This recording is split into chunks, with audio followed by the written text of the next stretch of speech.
नमस्कार, बहुत स्वागत है आपका डेली 24 भारत में। मैं हूं आपके साथ अनीता शर्मा। शुरुआत करते हैं देश दुनिया की बड़ी खबरों से और बड़ी जानकारी बता दें आपको कि बंगाल दौरे पर प्रधानमंत्री नरेंद्र मोदी है और चुनाव अभियान की करेंगे शुरुआत। कूच बिहार में जनता को करेंगे संबोधित। बड़ी जानकारी आपको दे दें कि पश्चिम बंगाल में विधानसभा चुनाव होने वाले हैं और ऐसे में देखते हुए पश्चिम बंगाल दौरे पर आज प्रधानमंत्री नरेंद्र मोदी हैं। आज उत्तर बंगाल के कूच बिहार से पश्चिम बंगाल विधानसभा चुनाव के लिए बीजेपी के प्रचार अभियान की शुरुआत करेंगे।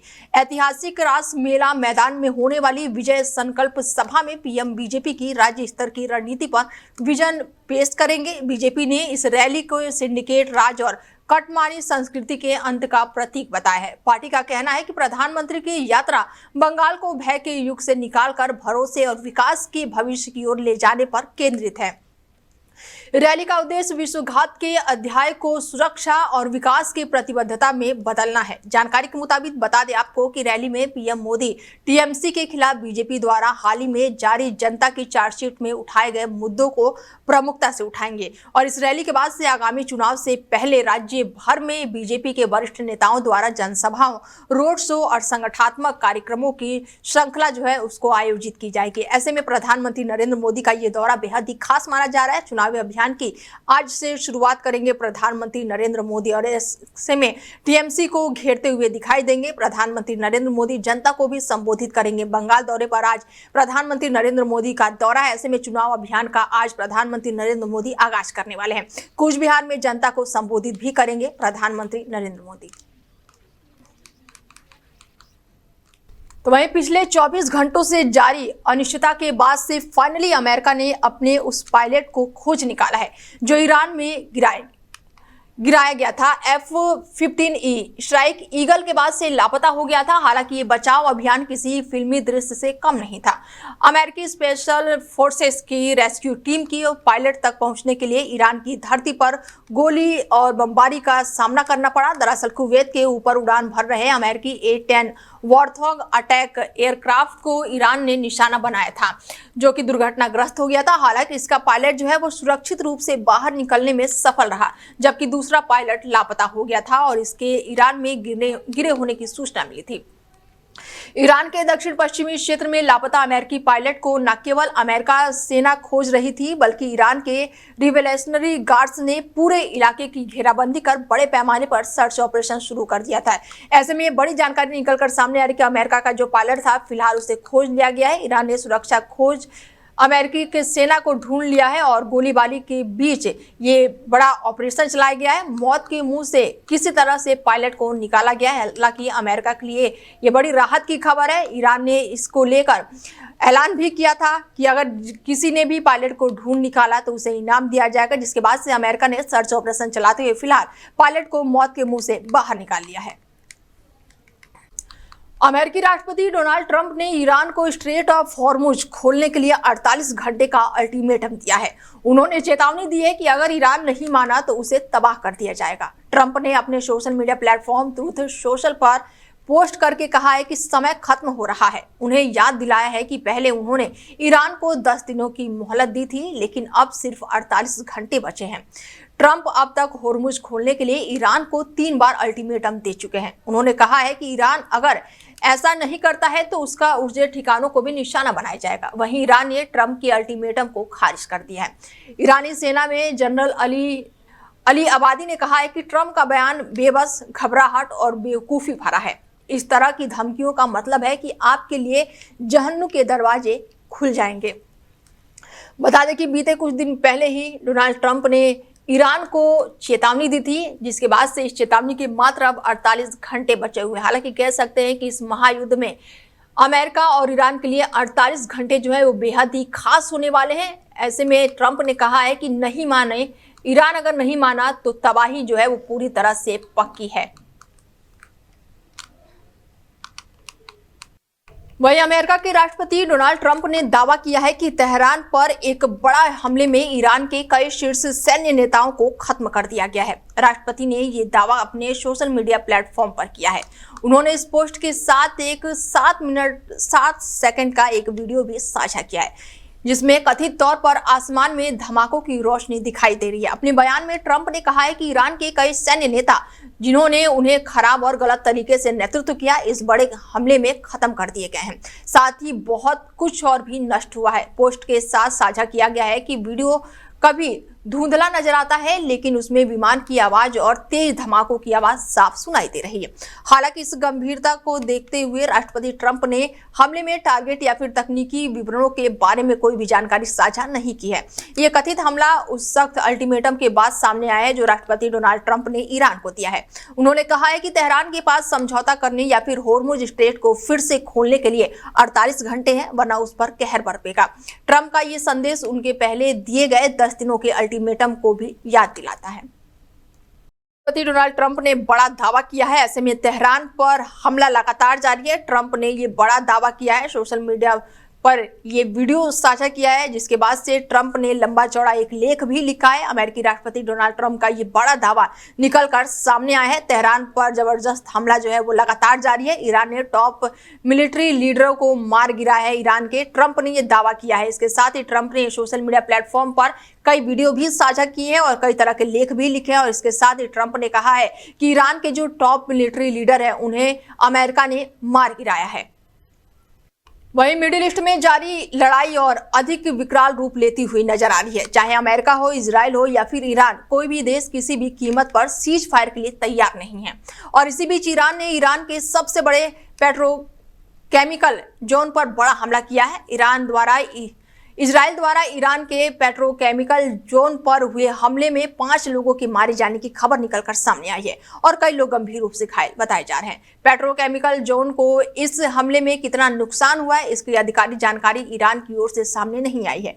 वहीं इजराइल द्वारा किए गए हमले के बाद से ईरान ने भी पलटवार किया है। ईरान ने कुवैत के पावर प्लांट पर ड्रोन से हमला किया है और इस हमले में पावर प्लांट को भारी नुकसान हुआ है और 2 यूनिट को बंद करना पड़ा है। ईरान के एक शीर्ष कमांडर ने चेतावनी दी है कि ईरान के बुनियादी ढांचों पर अगर अमेरिका या फिर इजराइल किसी भी तरह का हमला किया जाता है तो उसके जवाब में पश्चिम एशिया में स्थित सभी अमेरिकी सैन्य ठिकाने और इजरायली बुनियादी ढांचे पर विनाशकारी हमलों से दिया जाएगा। बता दें कि 5 लोगों की इस हमले में मौत की जानकारी निकलकर सामने आई है। इसके साथ ही ईरान के सबसे बड़े पेट्रोकेमिकल जोन पर यह हमला हुआ है। इजराइल ने हमला किया है, बड़ा दावा भी किया है, जिसमें 5 लोगों की मौत हो गई है और कई लोग गंभीर रूप से घायल बताए जा रहे हैं।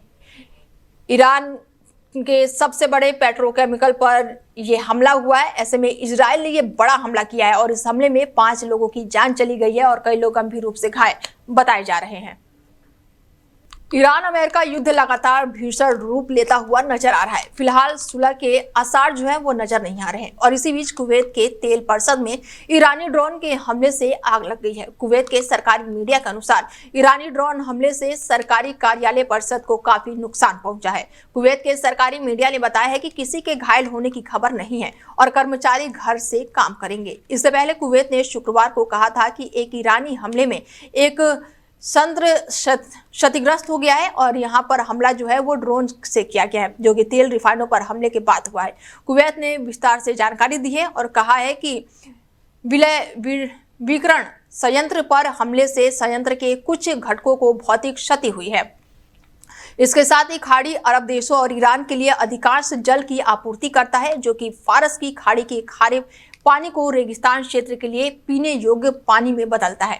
कुवैत में लगभग 90% पीने का पानी जो है विलयवाणीकरण से प्राप्त होता है। युद्ध में विलयवाणीकरण तंत्र एक प्रमुख लक्ष्य बन गया है और ईरान ने पहले अमेरिका और इजराइल पर एक हमला करने का आरोप भी लगाया, जिसके बाद से उसने खाड़ी अरब देशों में संयंत्रों के निशाने बनाने शुरू कर दिए और वो राज्य जो है विलयवाणीकरण संयंत्रों पर हमलों को अपनी आजीविका के लिए भी खतरा मानता है।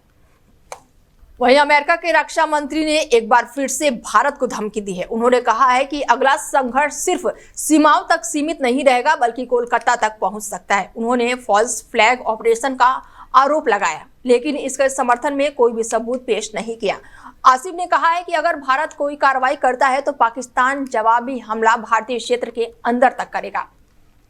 उन्होंने ये भी कहा है कि अगली बार संघर्ष 200 और 250 किलोमीटर तक सीमित नहीं रहेगा, हम उनके घर तक जाएंगे। इससे पहले भारत के रक्षा मंत्री राजनाथ सिंह ने चेतावनी दी कि पाकिस्तान की किसी भी हरकत का निर्णायक जवाब दिया जाएगा। हाल ही में पाकिस्तान के पूर्व उच्चायुक्त अब्दुल वसीत ने भी भारत के शहरों को निशाना बनाने की बात कही थी। उन्होंने दिल्ली और मुंबई का नाम लिया था, जिसके बाद से अब पाकिस्तान के जो रक्षा मंत्री हैं उनका बड़ा बयान निकलकर सामने आया। उन्होंने कहा है कि भविष्य में कुछ हुआ तो कोलकाता को निशाना बनाए जाएंगे। इससे पहले भारत के जो रक्षा मंत्री है राजनाथ सिंह ने भी चेतावनी दी थी, जिसके बाद से अब पाकिस्तान के रक्षा मंत्री ने भारत को धमकी दी है और कहा है कि भविष्य में कुछ हुआ तो कोलकाता तक निशाना बनाया जाएगा। यानी कि पाकिस्तान ने पूरी तरह से भारत को चेताया है कि अगर अब हमला हुआ तो भारत के अंदर घुसकर मारेंगे। पाकिस्तानी रक्षा मंत्री भविष्य में कुछ हुआ तो कोलकाता को निशाना बनाया जाएगा। पाकिस्तान के रक्षा मंत्री ने भारत को ये धमकी दी है। इससे पहले भारत के रक्षा मंत्री जो है राजनाथ सिंह ने भी पाकिस्तान को चेतावनी दी थी, जिसके बाद जवाब में भविष्य में कुछ भी हुआ तो कोलकाता तक निशाना बनाया जाएगा। पाकिस्तान के रक्षा मंत्री का ये बड़ा बयान निकलकर सामने आया है। अहमदाबाद में एयर इंडिया प्लेन क्रैश के 10 महीने बाद करीब 30 पीड़ित परिवारों ने प्रधानमंत्री नरेंद्र मोदी को पत्र लिखा है। उन्होंने पीएम से फ्लाइट का ब्लैक बॉक्स और कॉकपिट जो है वायरस रिकॉर्ड डेटा सार्वजनिक करने की मांग की है। परिजनों ने कहा है कि हमें पैसे नहीं चाहिए, हमें सच्चाई जाननी है।